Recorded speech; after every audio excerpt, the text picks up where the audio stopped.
Hello and welcome to the tennis. Too hot to handle, seeds scorched in a brutal first week of Wimbledon. Best of 3 versus best of 5, we debate Pegula's Grand Slam claim, and Terminator Tomo, the wounded warrior, wills himself to another win. That's all ahead with me, Bree Stewart. And the co-host this week has jumped over from our sister podcast to sit down. We have Matt Trello filling in for Zave, and we couldn't be happier. No, thank you for having me. I like the panel. The panel's good. It's a good Lots one. of voices. Yeah. It's a good time in Pod Laver Arena. It is a good time. Yeah, so thanks for having welcome. me. But we also have a couple of Aussie stars. Jamie Fallers, welcome back. And you're here for your second appearance, and you seem to be adorned in a new accessory. I am. Thanks for having me back. Very excited to be invited back. I have the new accessory. Had shoulder surgery last week, so we'll be home for a while. But what a cool opportunity to come back on the podcast. Yeah, Thanks for well, having me. glad to hear that it went all good, but it is also our gain to get to have you on the pod a little bit. So there's a positive. There is a There's positive. a silver always lining. A positive. Yeah. Always happy to experience another Melbourne winter. Oh, what a great positive that is. Super. And next to you, we have Luke Saville. So good to have you back, just back from Europe, a little bit sooner than we'd hoped. Great to be back, guys, and excited. Yep, obviously back a little earlier than expected, but Yeah, to join you guys again, it's a great honour. I love it. So I'm really excited. And you know what? Next week, we also have Dasha. So that's exciting too. So with the pair of you, we get double whammy excitement, which is really good. But let's catch up now with all the latest news from day 3 at Wimbledon. Was a pretty big day yesterday, their time, last night, our time. Some really big things happened. Let's kick off first a bit with my favourite, Thompson defeating, is it Bonzi? Yeah, Benjamin Bonzi. We weren't even sure. The word on the ground was that Tomo may not even pull up well enough to play his second round match after the 5-set heroics of the first round because he's carrying a back injury, and I think has said that Wimbledon, like he's just squeezing everything he can out of himself at Wimbledon and then will take time off to get it looked at. And this happened in the middle of the night Melbourne time, and we woke up and found out that he'd come back and won in 5 again. That is a phenomenal result. Yeah. Equals his best Wimbledon result. And he was the one Aussie player in singles last night. So just, from someone that you thought wouldn't even get through the match or might not even start, what a heartwarming result to see him do it at a tournament he loves so much. Yeah, I think there's one thing in tennis you can't sort of measure or gauge: ticker. And Tomo's just, he epitomises that. And I caught up with him a couple of days before he played, and he's struggling. His back's quite injured. I think he's going to take that extended break that you mentioned, and to come out and make the third round and just doesn't surprise me. He's been playing through injury most of this year actually, and to see him in the third round, I think his draw opened up a little bit. But yeah, two 5-setters, and just an amazing competitor, and great to see Tomo still just playing so well in singles and doubles. It's incredible. Yeah. And he did say, I saw him interviewed by Stan Sport, and he did say it was a pretty hard match. He didn't necessarily love it because of how much pain he was probably in. But I think he said something when he won, something about his ticker when he won. He pointed to it being like, he's got the... Yeah, he knows. Yeah. He'll tell you that he's got some ticker. No. He's sort of renowned for coming back from the jaws of defeat, even in juniors. I think I had, maybe match points against him in under 12s, and he got me down in Dingley. I still remember that one vividly. Really? But he's never out of it, and 20 years later, he's still pulling off great comebacks, and great to see that. I feel like he's really just having a resurgence late in his career, and singles and doubles, as I mentioned. There's not too many playing well in both, so great to see. Well, I'm really hoping that he's scheduled for a good Australia time watch in his next matches. First on at Wimbledon. First on would be great because I'd like to watch. We also had Fritz defeat Diallo. He has played the 7 of the past 8 days. 4 consecutive to win Eastbourne, 1 travel day, 3 consecutive at Wimby. Yes. That's massive. That is massive. The reason he played 3 consecutive at Wimby is because the Wimbledon curfew, and so he was into the 4th set against Mpeshi Perricard and was down 5-1 in that tiebreak. So 2 points from going out in 4 sets, squeaked out that 4th set, came back the next day, beat Mpeshi Perricard, and then beat Diallo in 5, and Diallo had just won one of the grass court lead-ups. So another huge server. That's, Fritz has got some real, speaking of heart, some real grit doing that back-to-back 5-setters against really powerful opponents who are dangerous on grass. Yeah, I think for one of the top seeds, he's probably had the toughest draw. So Mapeshi Pericard, and I think he broke the record for the fastest serve at Wimbledon, 153 Yes. Did you miles see per where hour. Fritz was returning? He was like pretty much on baseline or like Yeah. meter from Wow. baseline. Yeah, Yeah, because of the blocking. power. Yeah, and I thought that was Sabering it. really I'd be interesting. so scared. Apparently he I'd won just the run point. away. Oh, well, yeah, like that's, what is that in? So 153 miles is what in kilometers? Like we're a metric. 246. That is That's insane. Nah. Yeah, Nah. but he won the point. Yeah, he won the point because Yeah. he blocked it back. That's I phenomenal. wonder how his elbow is. I would have heard. But it's just such a good effort from Fritz. And then playing 7 of 8 days, winning in 5 sets, both matches at Wimby. So amazing, great ticker. But do you think that's better than doing like a 5-setter one day, having a day off 5-setter, whereas like you can break it over like a couple of days where you don't have to get out and practice. You're just waking up and still playing.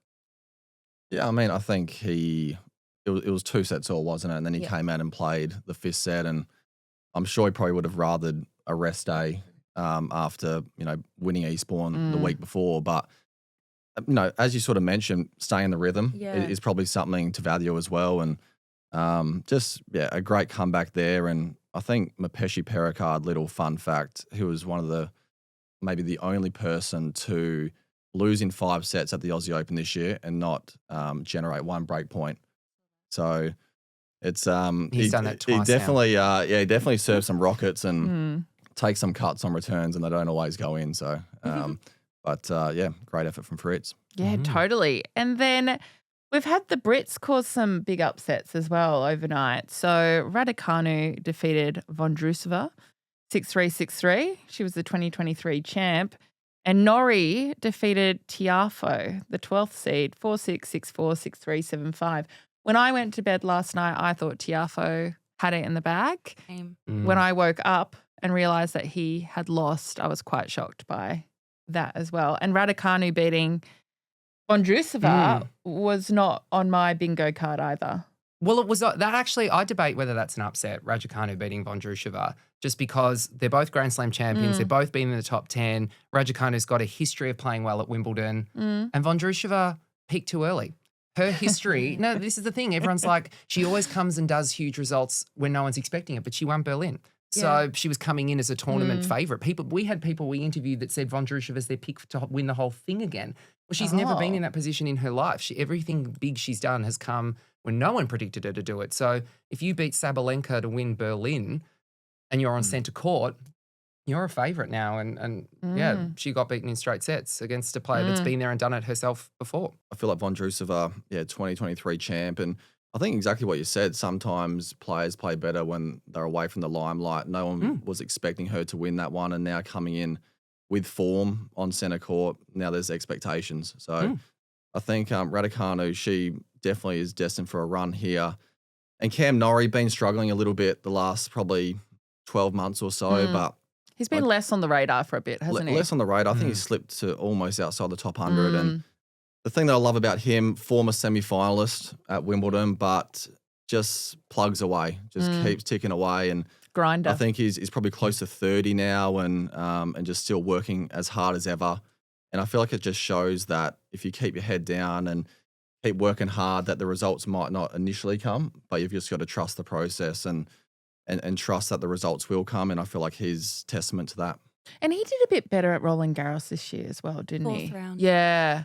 I remember thinking, didn't expect to see. Yeah, he beat Medvedev. Yeah, in that that's great right. match. Yeah. And were you there when that was happening? Yeah. That was unexpected. So being like, of course, you've been top 10 before. Yeah, like, he's got that's form. when I kind of was like, you're back in the conversation again. Yeah, which is good to see. Yeah. We've got some big news too that 22 seeded players have lost round 1. So it's an open era record at Wimbledon. It's been pretty crazy to kind of watch some of the people we expected not to fall. And we also saw Paolini defeated by Rakimova. Did I say that right? Yep. And Lehechka and Schneider also out. So Lehechka ranked 23, Schneider 12, Paolini number 4. So we are seeing some big things occur. Been a big couple days. It really has. Every morning I'm waking up and being like, oh my God. On the group chat. Because the first thing I do is check the app. Check the app, check the scores, and then you're like, oh, I think what was crazy though about the 22 seeds, I mean, yes, it's maybe not as surprising to lose like the 29th seed in the first round, but when it's Zverev and Goff and Pegula, like top 10 players going out, that was not expecting that at all. I think there were 4 top 10 seeds that went out of both the men and the women. So that's 8 top 10 players. That's like a Grand Slam record or something. So it was the nature of the names that went out. And then, Paolini made the final last year. Lehechka had just made the Queen's final. There's like even Norrie we were talking about before, because so many, Lehechka's gone out. So he now plays Mattia Bellucci for his place in the 4th round, which is beatable. Opens it up for him. Yeah. So all of these players, with seeds going out, opportunities open up for other people. And it'll be fascinating to see who takes advantage.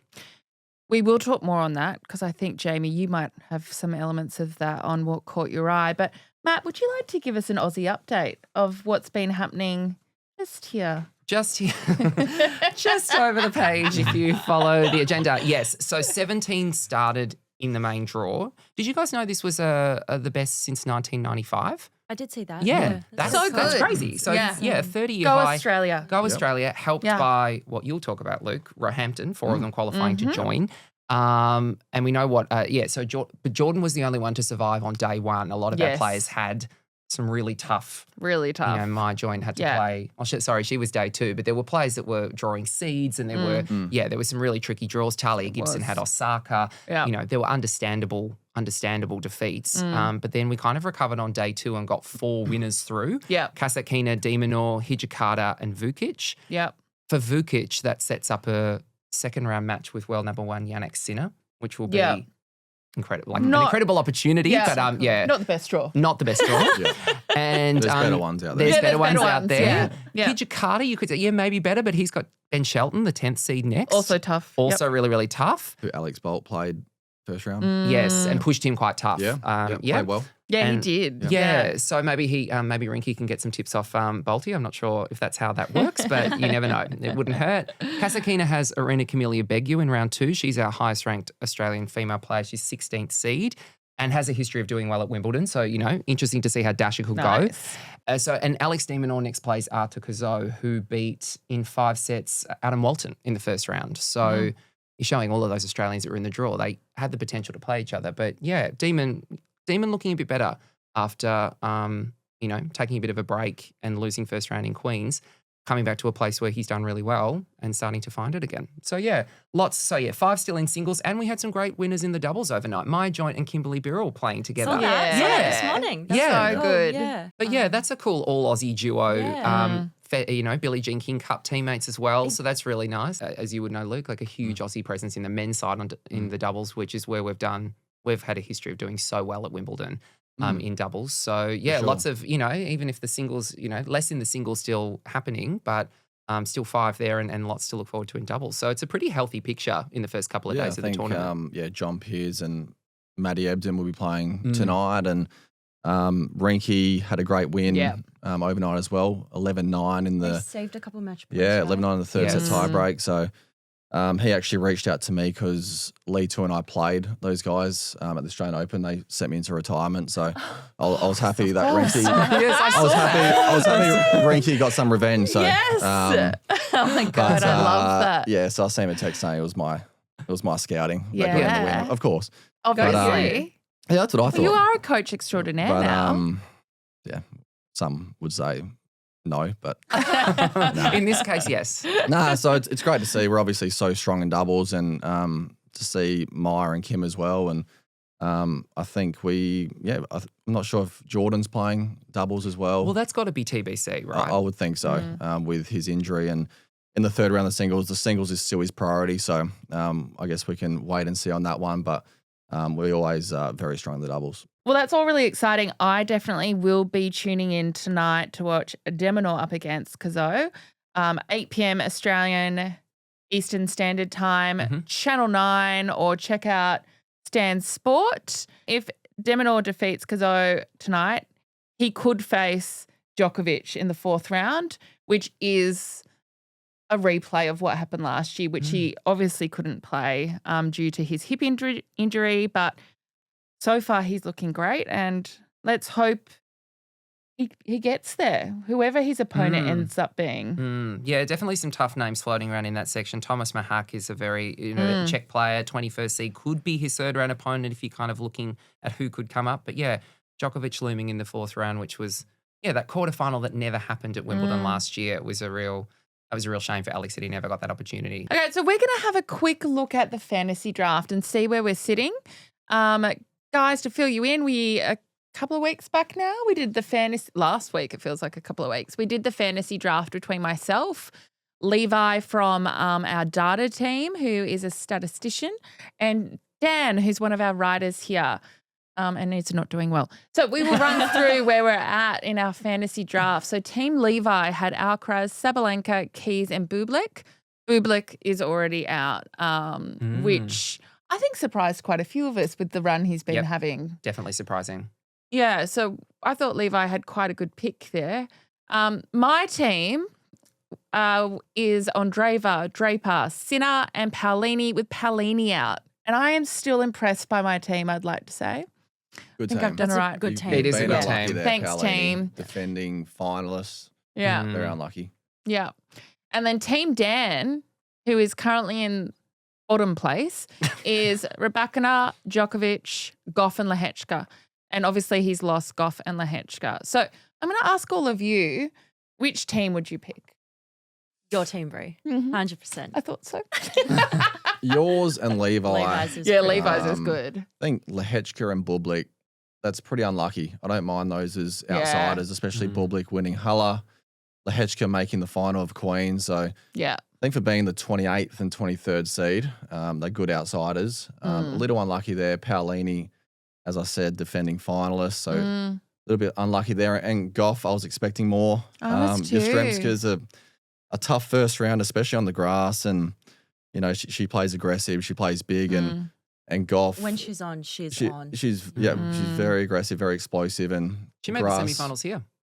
Yeah, and it's tougher to defend on the grass, which Coco's so good at doing, as we saw at the French Open in Paris. So tough one there, but I think you've done well, Brie. Well done. Thank you. Your team is Yeah. your Team team's really Brie. solid, Brie, but I'm sorry to be.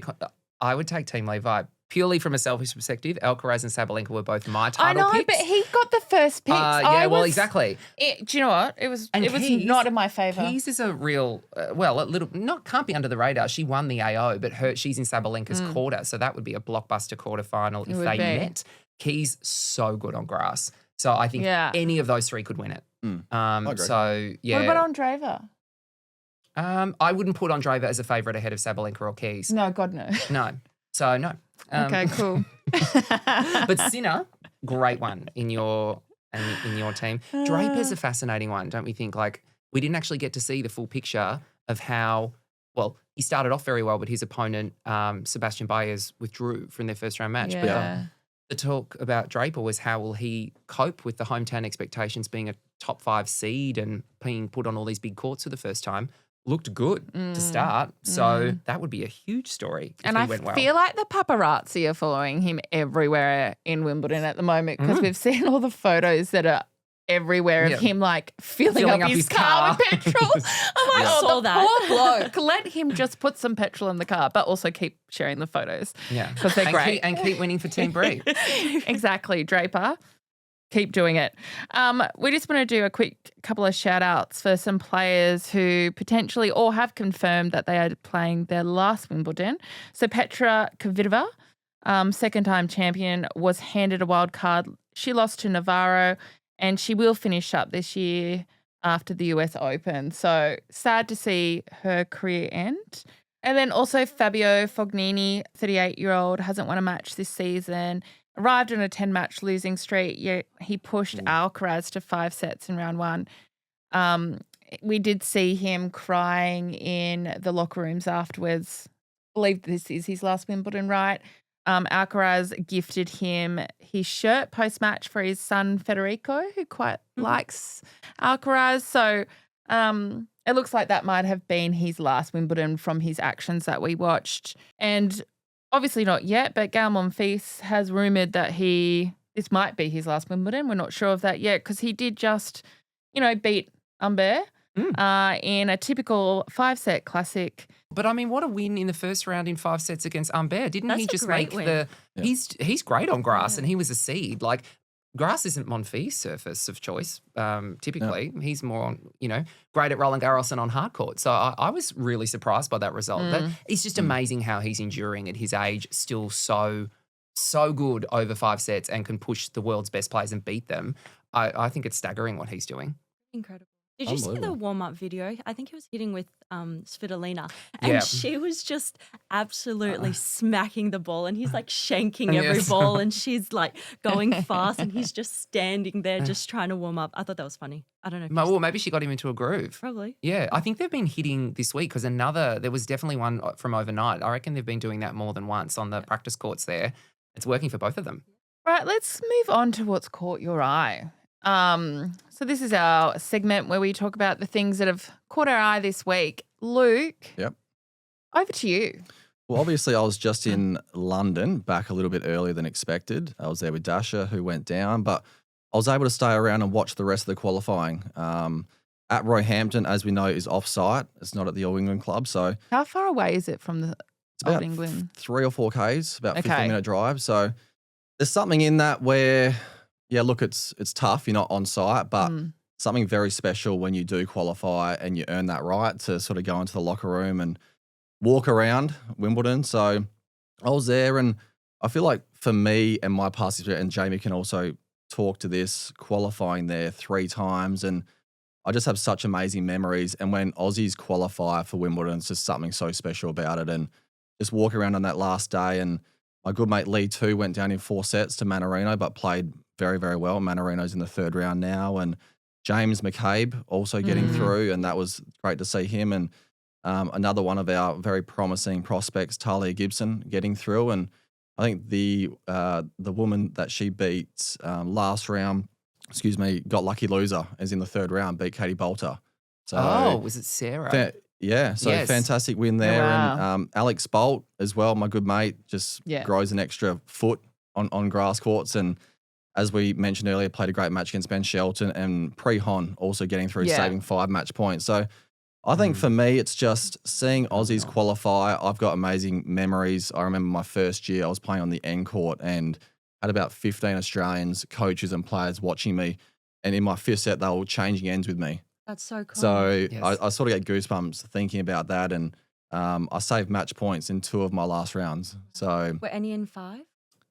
All 3 were in 5. Yeah, so, awesome. And that's the thing that's unique about Wimbledon qualifying, isn't it? That they make in the men's 3rd round, they go to best of 5 sets instead of 3. So you get kind of that main draw taste, I guess. The best of 5 in the men, and also watching Maddie Inglis, she lost to Petra Martic 1st round in a brutal 3rd set super tie break. I thought it was very stiff because Maddie was playing great. And of course, Emerson Jones making the last round. Yeah. Losing to Diane Parry, who's also in the 3rd round, who beat Martic 1st round and beat Schneider overnight, the 12 seed, 6-4, 6-1. So that's my little spiel. Roehampton, something special about it. And I guess, Jamie, do you think that it played off-site? Does that make it extra special for qualifiers when you do get on site?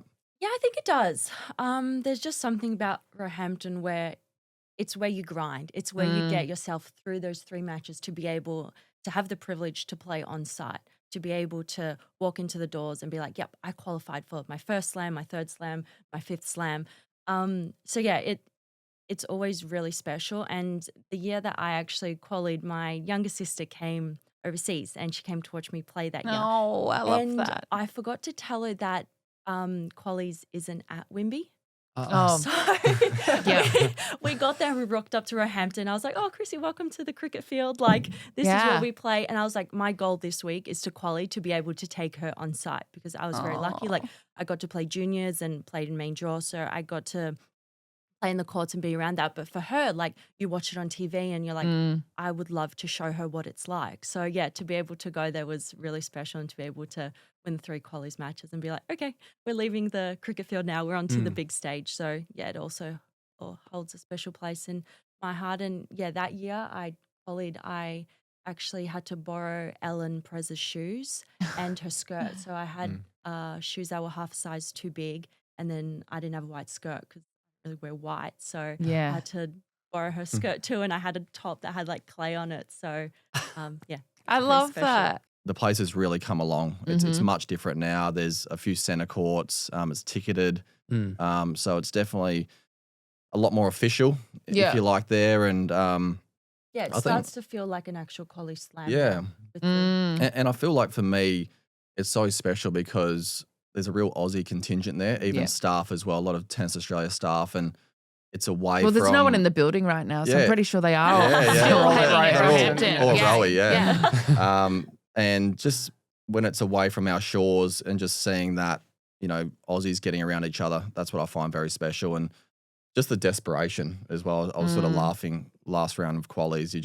If you want to see desperate tennis players, go to the last round of qualies for Wimbledon, because they just, as Jamie alluded to, you're fighting to get into that main draw, and you kind of feel like it's not that you're not a player, but you have to earn that right to get into the main draw, rather than here at the Australian Open or the other 3 slams, you're at least playing on site in the qualies. So, but as you said, Bree, you got to preserve the grass courts, so you can't play on site. And but I think if you get through and your matches haven't been too long, you have great preparation going into the main draw, and we see quite a few qualifiers in the 3rd round. So I think grass court practice and matches is invaluable.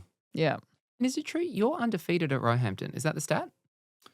Yeah. That's a pretty good stat. Yeah, that's pretty cool. I lost in juniors there, but doesn't count. That's not. Cut that out. It's like a juvenile crime that gets wiped once you hit 18. So I am undefeated.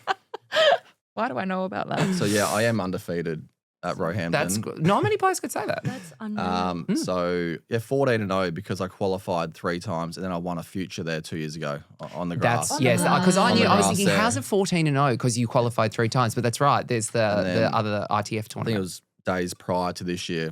I may have said it to Dasha. I was like, we have to go 17-0. Like, you can't do it. And she said, I know you're joking, but that really does apply a lot of pressure to me. And then, sure enough, we're 14-1 now. So I've let her know countless times. Oh my God, Luke. That's a forever thing, right? Yeah. Just let her know. We might move on to Jamie before Luke gets into trouble. What caught your eye? Yeah, I think the thing that caught my eye the last week or week and a half, because this kind of goes back to the tournaments before Wimby, is the amount of round 1 losses to the players that have won the week before. So, my joint, Pegula, Griekspoor, and Fritz. Well, Fritz is still going strong, so he's our only guy that's still going. But just more the thoughts around, you see a lot of the top players now not playing the week before and getting to Wimby or like each slam quite early to be able to prepare themselves mentally and physically for the 2 weeks of playing Grand Slam tennis. So it's been quite interesting to see the amount of players that choose to go play or not play. And I think, I'm not sure what you guys think around that, Luke. I think the ideal preparation is to take that week off prior. You see all the top players, but they're able to, because the points at 250s are almost not worth putting onto their ranking. So they'd rather just go in fresh. But I think there's probably 2 things here. Firstly, I think the depth in the game is at its absolute highest right now. So 22 seeds out first round. I think it's just the sheer depth of our game right now, and there's no round that's safe for these seeds. I mean, we've seen Fritz's draw, and a lot of the top seeds go out. So I think there's that one, and then I think it's just the physicality and the length of the season as well, and it's pretty brutal. I mean, we've spoken countless times about, you know, even Alex after the French Open, he needed to take some time off, and he's played 1 grass court match leading into Wimbledon, which I think is probably a first for him. Usually he plays Hertogenbosch, Queens, and unfortunately went out first round of Queens. So It's just, I think it's that challenge of trying to manage yourself throughout a very heavy season. So that are my 2 points on why there's probably more sort of upsets in the first round of slams. Yeah. And I think it's also, quite tough coming from like a tournament the week before where you have one day to figure everything out. You have to get your accreditation, you got to organize transportation, you got to organize your locker, all the logistics. And like even though Wimby is small, like it's still quite big where you need to go for things. It can be on the other side of the park or you need to get to the practice course, and it kind of takes a lot out of you. Like, have you got your gear right? Yeah, mentally and physically. So yeah, I think for some of these players, maybe not playing the week before, or some like it, some don't. So I think it's dependent on. And we discussed it because I was thinking about Maya Joint with the French as well. So she had won in the lead up and then went out round one. And then the same things happened to her again here at Wimbledon. And I was kind of saying to Matt and the guys, like, it's great that she just won, but like, is it better to take that tournament off to go into a slam more rested? Well, I don't think it's bad at all for Joint specifically because she lost to Samsonova, who was the 19th seed, who's a great player on grass, and I think had made Berlin semi. So, and she lost to Tomljanovic in the first round of Roland Garros, who's no slouch either. I would think Maya Joint wouldn't mind now having 2 WTA titles in her ranking. She's now 40 in the world, but it is that tough turnaround. Definitely, because there's also that high of winning a title and then having to come down and reset, and that whole thing in tennis that you never get a chance to enjoy your successes because it's on to the next thing. Yep. But there's also the question, or there's also the fact that grass specifically throws up unusual results. It's only a 5-week season. Players unusually have to play the week before Wimbledon because you don't have to play the week before the French because you've had 2 months of clay. But you have to play the week. That's why a lot of people play the week before the Australian Open because there's only been 1 week of tournaments. You need matches. And so many players don't have games that suit grass. They have grips, they have court positioning that are not suited to it. They've never played. We're lucky in Australia. Like, you guys have access to grass courts in regional areas or at junior level. There'd be so many players in Europe and South America and Asia that have never set foot on a grass court until they became pros. So that adds another layer. And I think a lot of them probably feel the need to chase matches and time on grass because what the hell am I doing on it? Like, Maya's, she's won 55 matches this year. Wowzers. Just for, and Sabalenka, she's won 47. So the amount of matches that Maya's playing 2 weeks before the slam, like, that's makes incredible. Me feel tired. Yeah. But I think in Maya's case, I don't personally think that was bad. She'll be really disappointed because it was a great opportunity, but she's had tough draws and it's all part of that learning. She'll probably in a couple of years get to the point where she doesn't need to play the week before a slam because she's US more Open. seasoned. US Open, she might not do it. Yeah. So, that was a great result in Eastbourne, by the way. Oh my God. That was awesome. So that final was good. great. Maya on fire. Maya on fire. Ooh. Maya on fire. Nice. Yeah, loved it. Well, we might continue with you, Matt, because you had some observations with some comments from Pegula. Yeah, well, I just think she articulated something that is kind of, I think we've all known, but no one's ever really discussed it that openly in press and had that conversation with journalists about the difference in formats. Men get to play best of 5 and women only play best of 3 at Grand Slams.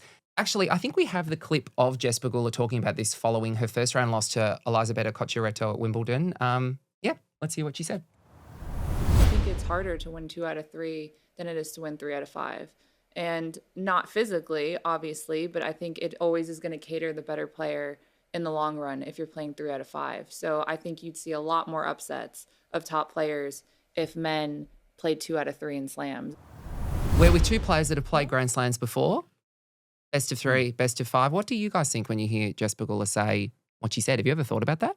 Yeah, I mean, I sort of agree with what she's saying. It's 100% a different mentality going into a best of 5 than a best of 3. You know, you feel like you can lose the first set in best of 5 and your opponent's still got 2 to win. You have time to kind of warm up a little bit. And then watching that exact match the other night and Dasha, my wife, said, I think when Pegula was down a set in the break, she said, if this match was best of 5, Pegula's probably a very good chance to come back and win this one. And then sure enough, in her press conference, she said that. So I think the best of 5, it's definitely a tradition in Grand Slams. A lot of the people will say that. I'll sort of agree that it's pretty long, and I think the physicality and the mental aspect is amazing. But it's a long time. So I think exactly what she's saying is spot on.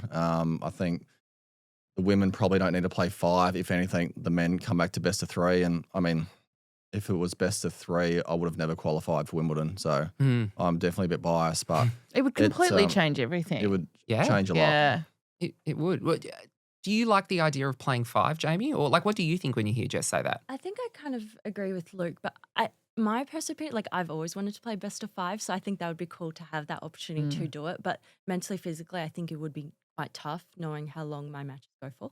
That would go for way longer. Same with Dash.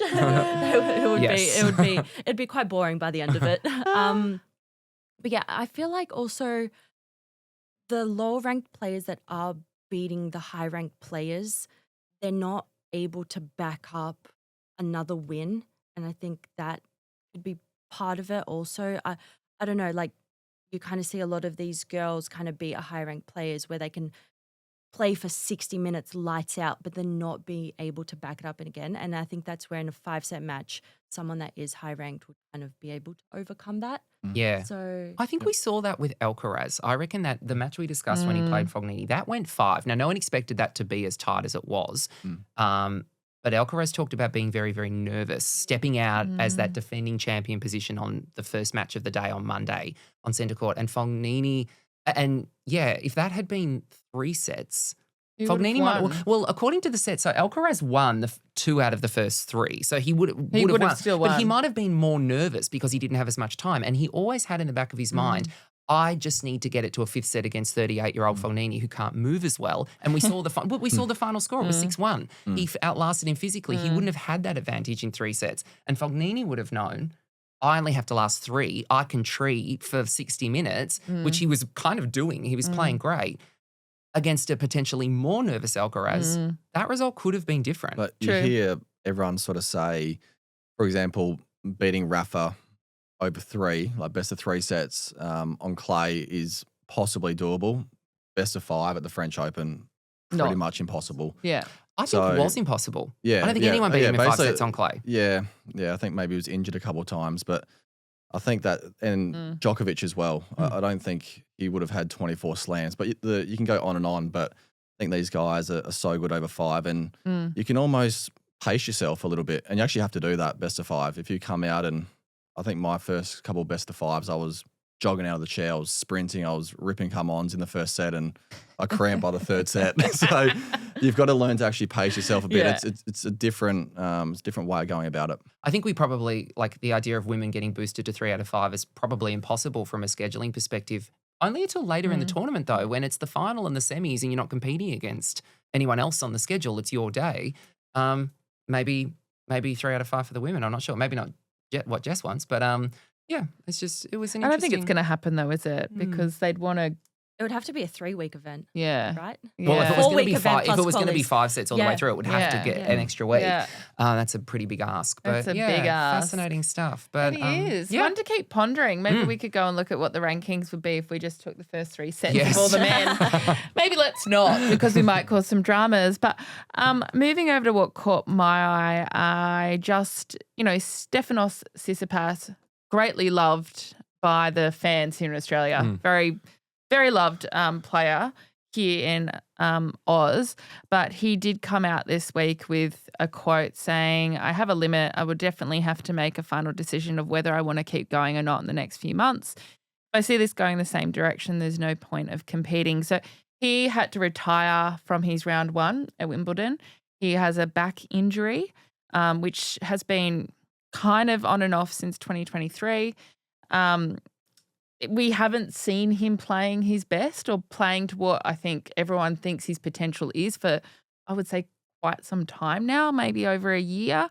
And early news this morning, allegedly him and Badosa have also broken up. So bit of stuff going on in the Tsitsipas camp. He's also recently changed his racket.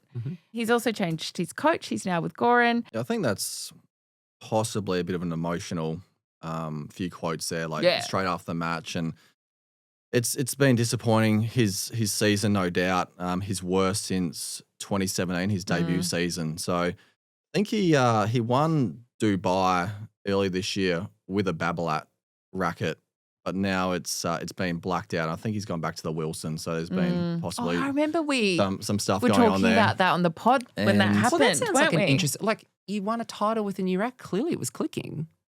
Like what? Yeah, but Yeah, that could be going back to playing but- 3 sets. Like everything could be going really well in those 3 sets instead of it being over. Yeah, Five that's sets. true. Oh, Yeah. interesting. Then we're probably talking contracts, and he might have been contracted to Wilson and all that sort of thing. But interesting here as well, rumours they'll work on a 2-hander backhand, and Jamie and I were chatting off air, and she said, is his one-handed backhand really that bad? And I mean, he's made a number of Grand Slam finals, is still a great backhand, but I think that's probably just rumours. But yeah, tough to see where he's going. I think Goran Ivanisevic should be great for him, a good influence.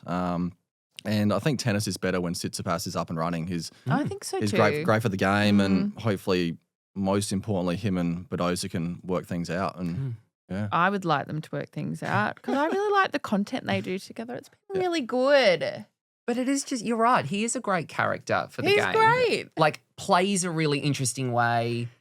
Philosophical. A different character, different energy on the tour. Yeah. Isn't the theory that he's never been the same after losing the 2 sets to love lead against Djokovic in the French Open final? Like his results have declined since then. I think there's a theory or a belief that he's never kind of completely, like he's been changed ever since that. Still great. Still achievement. great, Like, yeah. to Still Still amazing. be in there and just say like that this is his worst season so far. Like you're always going to have a lull. Like there's always to be able to sustain top 10, top 5, whatever It's it is. hard. It's hard. Like Yeah. it's tough. And I feel like maybe they don't get enough credit as No. deserve, like to be able to be that high for so long. Like Oh, his consistency is crazy. Yeah. Like when he fell I out of the agree. top 10 this year, I think that he'd been in the top 10 for 5 years without ever leading it. Like, Yeah. but what do you both think about he keeps talking about this injury, but he keeps playing. He's never taken any time off. So what do you think about that in terms of schedule management? If you're battling an injury, why are you playing a full schedule? yeah, especially with backs. Have you had back issues as well? It can be tough. Like it can be mentally tough. I think outside of life, your back will hurt. When you're on the court, your back will hurt. So it's something you always think about. You kind of get consumed in this world of like my back hurts. Thinking about the pain. Thinking about the pain. So yeah, that's an interesting question. I don't know why he hasn't taken 6 months off, 4 months off to be able to understand, because Badosa's also going through back problems. So Yeah. surely they speak about But she it. takes time off. Yeah, Like she has. She has Yeah, had she time has. off, hasn't she? So I'm not sure. Maybe they're not talking about it. Or I think with tennis, there's always a tournament the next week, and very important with injuries to take like a long-term approach with injuries. And I feel like for him, he probably always wants to play. There might be appearance money for tournaments, and we've got these mandatory events with the Masters Series. So I think it's always easier said than done, but to take that time off to get it right, and then someone as talented and as good as Steph, you know, I feel like if he can get healthy again, then he hopefully can get back inside the top 10 and make up that money rather than just playing and playing. So, but isn't that why you have a team? Someone in your team to be like, hold on, this isn't working. Like we've gone through this cycle time and time again. Okay, you need to change something, or you need to stop for a period of time to get this I wonder right. if Goran to is then saying come That's that what to I was him. just thinking, because Goran's new. I wonder if Goran, being the new person that comes in, says exactly that, and then maybe there's a different approach. Okay, well, that wraps us from What Caught Your Eye. We're going to jump to a break and then we'll be right back with you.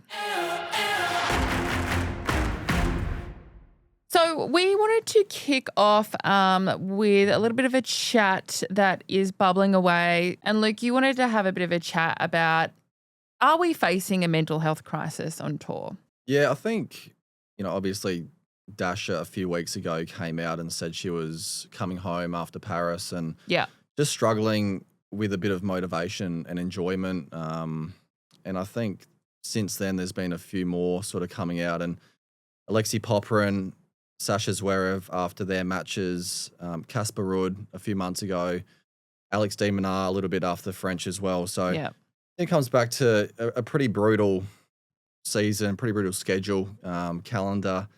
And I think when Popyrin came out after his match a couple of days ago and had those quotes, and then Sasha sort of went off and produced that video that's been circling around. And I think, you know, obviously have complete support of Dasha, and I think it's very brave that she's coming out and sort of voicing her opinion and whatnot. And I think it's very easy to just continue to play and not sort of face how you're feeling a little bit. So she's come out and she's doing well, and we'll take some weeks off and hopefully head over to the US, but we're not going to rush that process. Yeah. And we just really want her to get that happiness back and satisfaction to go out and hit tennis balls and compete. So I think she's been going a long time, Dasha, and had some serious injuries that she's come back from. So she's shown so much fight, but it's probably just catching up to her a little bit. So I think, possibly the tours, ATP and WTA could do a better job of recognizing maybe this current issue, because it's a real thing. The tour is tough, and I'm not saying that a lot of people aren't going through difficulties, but I think I think Dasha coming out and a few coming out, it sort of opened the door for more to voice their opinion. So I think it's a good thing to discuss. So many players are seeing other players talking about it. As you said, what Alexi said resonated with me. I can share my story. Osaka's done the same thing. Yep. Ash Barty was quite a famous example of I'm burning out, I'm taking time away. Andreescu's another one. There's so many. Yeah. Anisimova, women's side, men's side, it doesn't matter. There's so many examples of it now, whereas 5-10 years ago this wasn't happening. So I'm so glad people are talking about it. The conversation's so crucial. It sounds like we need more mental health awareness for our tennis athletes. And I'm sure so many would be supportive of that. Yeah. We are going to delve even deeper next week on this very topic with Dasha. We're swapping Luke out next week for Dasha, the better version. The better Saville. Jokes. We love you both equally, but really looking forward to that chat with Dasha to talk further.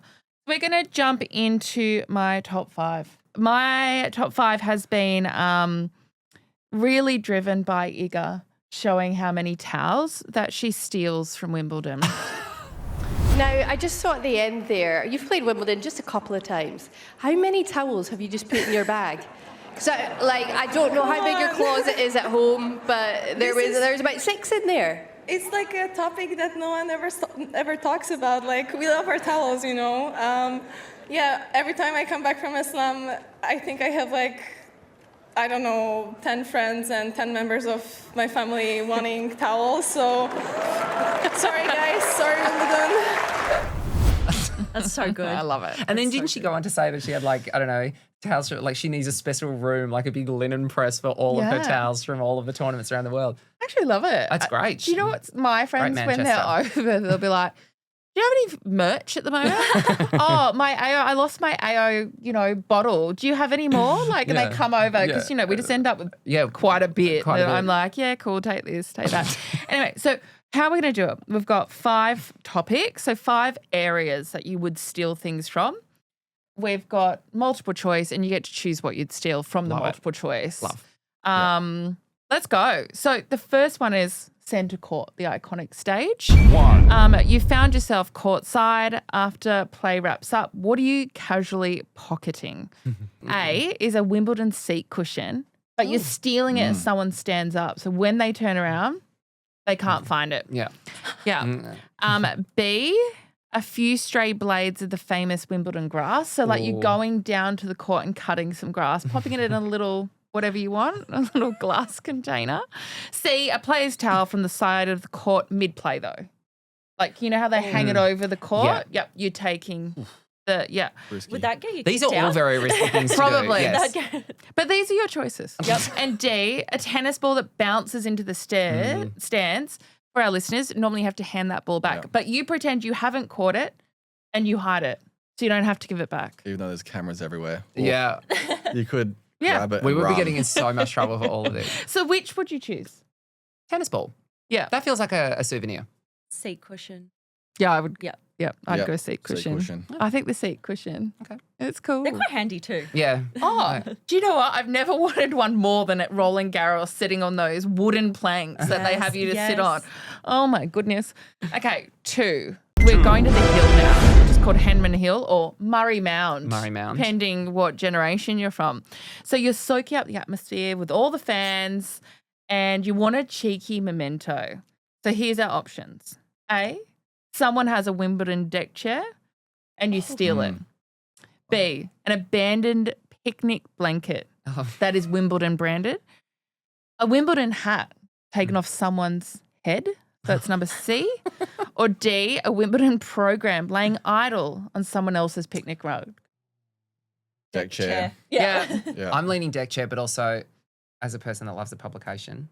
A program. Maybe the program. I thought you might have gone hat because you Not do if it's been like. on someone's head. I do like the hat. Actually, no, I will say at Roland Garros, there was a Panama hat on the ground when I was there. And I was just like, I've always wanted one of those Panama hats. Don't know where it had been. It had been in the dirt and I just took it. Do you still have it? Yep. Oh my God, I love that. Yeah, I don't know where it's been, but I was thrilled to have it. Okay, we're going to go with number 3. We're now in the queue. We probably should have started with the queue, but we're going back outside and we're queuing. Okay. So, the ultimate fan tradition. So you've camped overnight. What are you slipping away from or with from the queue? So A, your cue card. B, a guide to the queue handbook, which is a thing. Who knew? Who knew? Oh my gosh. C, a Wimbledon branded umbrella that you've stolen from the merch tent nearby. And D, an empty plastic bag someone else's strawberries came in because it's got a Wimbledon logo on it. I'm going umbrella. You I don't guys are mind an going high umbrella, merch. Yeah, I've got a couple of those. Yeah. Cue I don't card. mind. Cue Me card. too. Just a I'm going reminder. cue card. Bring me back to I my reckon roots. cue card Just or keep you the humble. book. Yeah. I love it. Yeah. Okay, great. We've only got 2 more to go, guys. You're pretty good thieves, I would say. Okay, we've gone to player practice courts. Really going about Wimbledon in a weird way. You're loitering near the practice courts. Not allowed. What Yes. low-key item do you nab? So A, we've got an empty Evian bottle left behind by a player. You're actually stealing the, what do you call it? The Electrolytes. saliva. Oh, it's like they got an electrolyte drink in there. Wow. half drunk Some backwashed drink from Yeah. a tennis player's Yeah, drink if bottle. Jack Draper's got like- backwash. yeah. But if you steal that, are you leaving it in there forever? Or at Yeah, some I Or are point think you you washing have it to. and actually using it? You'd Yeah. have to keep Very it different. forever. B, a player's racket. Controversial. C, a sweaty player wristband that's been left behind. Or D, the plastic covers used to protect the courts from rain. Imagine that would trying be to so steal that. hard to take. 100% a racket. Yeah. 100% Yeah. a Like, racket. it's all illegal. I think we can all Yeah. agree on that. So let's go for the racket. Yeah. Racket. We are illegal. We're stealing. So 100% a racket. I'll take Novak's racket. hypothetical. So would I. And just That would there's be a- amazing. There's an exit near the practice courts, so grab I that. love yeah. that you're already thinking about the exit route as Hoodie, well. hoodie on, run. Yeah. Racket Racket, underneath the yeah. arms, straight. As long as the racket has it has like the name of the player. Or Yeah. something. Yeah. Love. Okay, Collector's cool. item. Our last one. 5, We're now in the merch shop. So now we are getting like high level shoplifting. Yeah, shoplifting. Shoplifting. Yep. Not just stealing people's Yep. items. So the first thing, do we steal a book, which is called The Original Rules of Tennis Book with the foreword by Tim Henman. Could be good. B, a pair of strawberry socks, which Ooh. I'm quite into. Yeah, that They're actually sounds quite cute. and they do deliver to Australia, Okay. I realised today. C, a Wimbledon and Bloom tea towel. Ooh. Pretty gross, I would say. Or D, the most expensive thing in the shop, which is the Championships 2025 silk screen official poster worth $670. Oh, and that's pounds. Not Yeah, so like Yeah. $1,000. yeah. That because you get a real rush running Yeah. out with that. Yeah. That would be so good. Yeah. Real rush. But are you Shoplifting keeping it or are you something selling worth it? $1,000. I was going to ask, Yeah. can we gift these items we're stealing, or is that frowned upon? Straight to eBay if you want. You can do Yeah. whatever you want with them. Wow. God, that'd be Well, good. you've come this far, Luke, The with the book would be- shoplifting. So The book would just be a go the nice hog. gift. The rules It of would be a tennis. good gift. Rules of tennis would be a Yeah, great that'd be- gift, I could actually. see that. Forward by Tim Henman. Forward by Tim Henman. Yeah, that's a nice That gift. was my favorite. this week's guest on the sit down. Forward by Tim Henman. Yeah, book for me. Yeah, I quite like the book. Although you've sold me the strawberry socks. Yeah, I really think- the yeah. strawberry Strawberry socks are socks too. actually Yeah. really cute. You need to get on the site. I think I'm going to buy something so cute. But actually, they have at Wimby, you know, those like when you get like a coffee or like a smoothie in like those cups, those recyclable cups. And it I says, did have them belong- on there. it Like you says, steal a I- recyclable cup, but No, I was no, like, but it says I live at Wimbledon. A Oh, couple is- of those okay. came home with me. Yeah. I've got That's a awesome. confession. Yeah. We brought a couple back. Yeah. Yeah. There you go. Well, you're not supposed to. No. Oh. Oh, that kind of But seems they're like something that you would I have don't on think there. that's too If I bad. have Not too bad at recyclable all. plates- Because you actually Yeah. don't have to really return them. No. So. I No, think that's if you're a completely fine. player, you can take anything, right? Hope so. Well, Eva Yeah. does. So Yeah. I think we're fine. Great. Well, thank you for being fantastic thieves. I believe in all of you. You would be in my posse of stealers. Anyway, let's move on from that. We are going to wrap up quickly with Ace of the Week. The one good thing outside of tennis can be tennis if you want. And then we're done. We're done. Who wants to go first? I'll go. Go, Yeah. Jamie, yes. Mine's coming here, actually. Oh. Yeah, so this is my first time I've left the house in a week post-surgery, so it's nice to get out and socialise and see everyone. So, yeah, mine would be being invited to come back here. Oh, my God. That just warmed Nice. my cold, cold heart. Thank you for that. Brought some blood back to the veins. That's really good. I'm glad. And I'm glad the operation went well as well.